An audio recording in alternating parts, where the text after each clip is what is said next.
more kind of on a personal level, but a lot about teamwork. It takes a good team to do all the things, you know. Again, a guy like me, I feel like I'm pretty good at making things, but then turning that into a business is a whole other deal. And then, of course, you have to be able to sell things. So I learned a lot about teamwork, building businesses and whatnot. Suffice it to say, ever since then, I much prefer to team up with people, which is what I've done since then. Stay in my lane, find good people that are good at those other things, or people that are already trying to do that, and just help them out essentially. But yeah, that's the main thing, I guess.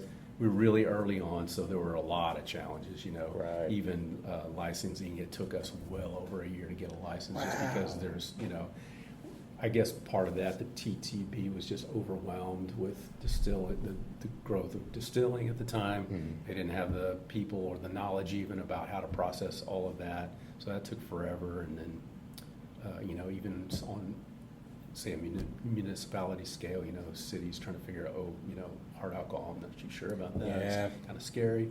You know, once there's a road paved ahead of you, it's a lot simpler. Well, of course, and there's an entire industry that's actually coming to you, trying to help you out. Like, oh, you want to build a distillery? There's 20 people at your doorstep, and like, I can help you do this part, blah blah blah. Yeah, the trailblazers get some credit, but people behind them who are able to guide a paved road in a different way get more credit because of the fact that they have learned from what has happened before them. But they're not paving that road, so, you know. It's two different games for sure. Exactly. Yeah. A funny story in regards to that, I would say, learned a lot about trying to raise money and how much it costed to, you know, build a real business for sure. Funny story on that one that's related to this whole, what we've just talked about is, I actually contacted Dry Fly. Again, I give them a ton of credit for what they did. They've been very successful, still very successful, so they knew definitely what they were doing. I contacted them at one point and asked them some questions about it. I basically said, you know, like, I'm a dude. This is my story, you know. Want to be distillery business owner, and asked them a few questions. And essentially the response was, do you have $3 million or whatever? And no, I don't. Well, don't waste your time, essentially. So that's where it was, you know, which I don't think was terrible advice, frankly. No, not at all. Yeah, you back there would probably do me a few favors, but yeah, that's kind of where it was at. Yeah, it's not something you want to hear, but it's something you need to hear. Absolutely. Yeah. I probably should have got some more advice. I would make life a little bit easier. But of course, I had to do all that to do. I did. I learned a ton for sure. Yeah.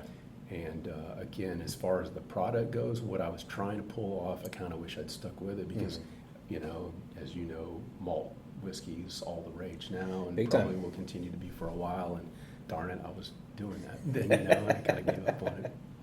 Well, again, you have to go through these lessons in life to fully get ahead in the future. But absolutely, you don't know it at the time, and at the time you're like, damn it, I wish I had. Yeah, and everything that I learned there for sure, like I've applied to everything I've done since then, and it's definitely paid off for me for sure. Yeah.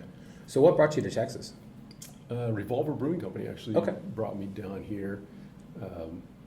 I guess I should say transitionally, but so my business, I gave that up because it just wasn't succeeding for me. I actually helped another guy in Washington, a buddy of mine in Washington State, build another small distillery. Just say my distillery was very small. I have to give my wife a ton of credit too. She and I put all the sweat equity into building it. We did get it off the ground. We were making product, got licensed and all that. And then, I helped a buddy of mine build a small distillery as well. He was focused mostly on vodka, kind of innovative too. He wanted to do nothing but corn, and I was actually malting corn himself, so that's a whole other story. But so anyway, vodka from malted corn. But then, I started looking. I kind of was looking to get back into beer actually. For, you know, I missed beer in a lot of ways. I love both. I've done a little bit of both since then, of course. But I was kind of looking to get back in the beer industry. Where I was, so I was about, again, Western Washington. I was halfway between Portland and Seattle, so great place to be physically, beautiful place, of course. Two great beer and distilling markets on either end. You know, I was an hour and a half north of Seattle, an hour and a half south of Portland, you know, downtown sort of thing. So that was pretty awesome.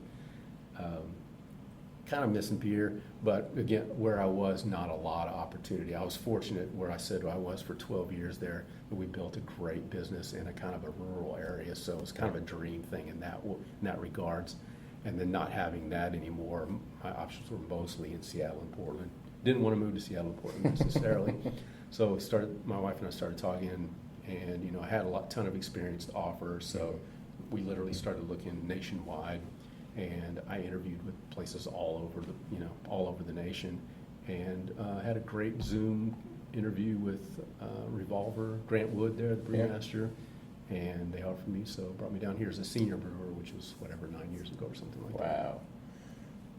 And that got me to Texas. 9 years ago. How long have they been around now? Man, I couldn't tell you when they started. When I started with them, they were definitely very well established. Right. It was just, were they still self-distributing at that point? Absolutely. Okay. Yeah, absolutely. And if you go out there today, the facility is about 3 times what it was when I was there. But they were, well established. I mean, they didn't bring me there to build a business or anything. They had a very successful business going.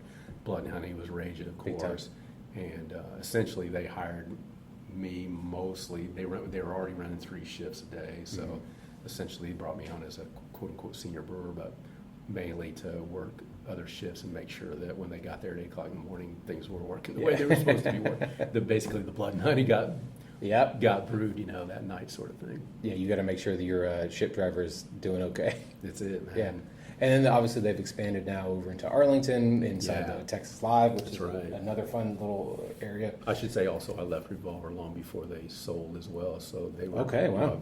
After I left, they just continued to go bonkers, of course, and expand distribution, expand physically, everything. Yeah. Obviously a success story, of course. Big time, yeah. Texas is I've talked to them before, but that was long ago, and I'd love to talk to them again in a much longer form. But it's funny because I was in the wine industry for 14 years, and so I would call on grocery stores, and I would always hear about that fact that Revolver's having distribution issues. Which, if you were out in Granbury and you're trying to deliver out to Dallas or wherever else, you're going to have a little bit of issues. Plus, you have to have the maintenance of making sure all your vehicles are okay. So, when they did sell, it made sense distribution-wise. Like, why would you want that headache when someone else can do it for you? Sure. And someone who's been doing it for basically ever. Definitely. In the beer world. So, whenever they did, I know people a lot of the times will shit on the brewers or the business in general and be like, you sold out, blah, blah, blah. But at the end of the day, we'll say the number 37 million. I'm not exactly sure how much, but we'll just say 37 million. Let's say you started this business, this brewery, and somebody came to you and like, hey, you could still do what you're doing, but we own it, and here's $37 million. You're gonna say no? Like, well, yeah, exactly. Come on. I have to say, I have a ton of respect for Ron and Rhett Kiesler, though. That started that business, because even if I hadn't been there, but I was there, so I know what they put into that to do that. And Grant Wood, again, the brewmaster there. So those guys did a lot of things right, and they were good at what they did. Both on the business side, on the production side, and on the sales side, and everything in between. So quite amazing. Yeah. And I mean that, because it is kind of the dream. Even let's say a guy like me, I'm mostly a production type guy, and I'm more into the. I always think, at least, I'm more into the product than the business. That's an easy thing to say, I think, but the dream still. If I went out on my own, even on the brewing side, let's say. The dream is to create something that people want to buy, and then now cool, I can actually pay myself, and then a little while later, if I continue to work my butt off and everything's working great, then I can actually afford to pay my investors back. That's that's huge, and then after that, you're building a business. You need to continue to grow. So, I guess. You said it's easy to shit on that. As a consumer, it's super easy. Of course. And I do the same thing. The main reason for that is because we've seen so many brands that were so amazing in the beginning or through their growth, and then they get purchased, and then, there's no question about it that beer goes to crap, and pretty soon we don't buy it anymore, True. So that's the reason we don't like it. Right. Really, for the most part, we don't care otherwise. Revolver's still out there in Granbury. It's still a beautiful place to go on a Saturday. Yeah. So, kudos to them, I guess. It's almost like your favorite local band stopped playing your shithole dive bars, and then they went to a bigger venue. True. Then they went to an arena. Then maybe they went to a stadium. and you're like, well, I can't afford to go see them anymore. Plus, it's not the same. I can't hear them. It's not, You're whatever. a mile away. Yeah, you want to have them back in that shithole dive bar, or maybe even a step up like a House of Blues tops. That's true. That's and so now that your favorite brewery is massive and everywhere, you can't just go to that one convenience store or one bottle shop that has it. Sure. Everybody's got it now. Like, you're like, oh, well, do I really want this anymore? Like, if everybody wants it. And we want to be able to say, oh, we were drinking blood and honey. Yes. So it was Yes. popular. Or I can tell you, 100 different breweries where like, that beer used to be amazing. Oh yeah, I still hear that to this It day. used to be really good beer, and it's not really that great anymore. But Right. I'm not talking about them specifically, but in general, yes. Yeah. It happens all the time. Yes.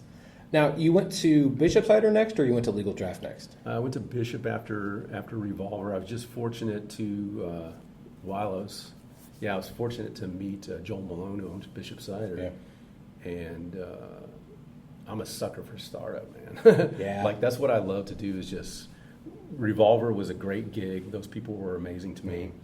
But again, it's super established. They didn't really need my creative help. They didn't need me to help build the business at all. They had all of that handled. So, but I was fortunate to meet Joel, and he was at a point where he had a good concept, and he had his feet on the ground, but he was ready to build it up, and I just literally couldn't say no to him. I was like, that's where I like to be. Yeah, and they're doing absolutely fantastic. Yeah, I mean, we did good while I was there. I wasn't there for a terribly long time, just kind of at a good time. When I started with Joel, he had Bishop Cider, of course. He was in the Bishop Arts District. He had a tiny little place there that was about the size of this room, about 10 by, this is about 10 by 20, probably about a 10 by 40 room. It was super tiny. But he was ready to build it up. He'd actually already acquired his building on Irving Boulevard, which is a massive warehouse, but there was nothing in it. It was empty. So he's like, okay, I've got this going. This is the product I'm trying to make. These are my challenges. I got this building. I want to build a big cidery. And like you looking at me, you should know. I think you know how to do that. Can we do this? So that's where we started. Wow. We just started building out that building, finishing the building, starting to buy tanks literally and lift them up, and went from there. And I was only there for a couple of years, and it's expanded massively since I left for sure. So that's a big business now. Now, are some of your recipes that you come up with for the ciders that are still? Man, I don't think I could take much, if any, credit for the recipes there. Giant collaboration? Yeah, for sure. Yeah, I would say not. If there was, I couldn't tell you what it was, and I doubt that there's any of them. In fact, I think Joel, I would say, and his wife probably still the driving, as far as I know, still the driving force on the creative side of that, as far as the ciders and the recipes go. So, I mean, that was his thing. He definitely had that figured out already too. It was kind of more like, okay, here's the ciders. Can you figure out how to make more of it faster, essentially? Which was, again, my thing. Right. Yeah. And I guess I could say too, like, I wasn't a huge cider fan when I started there necessarily. I respect the product. He was making good products, so that was not an issue for me at all.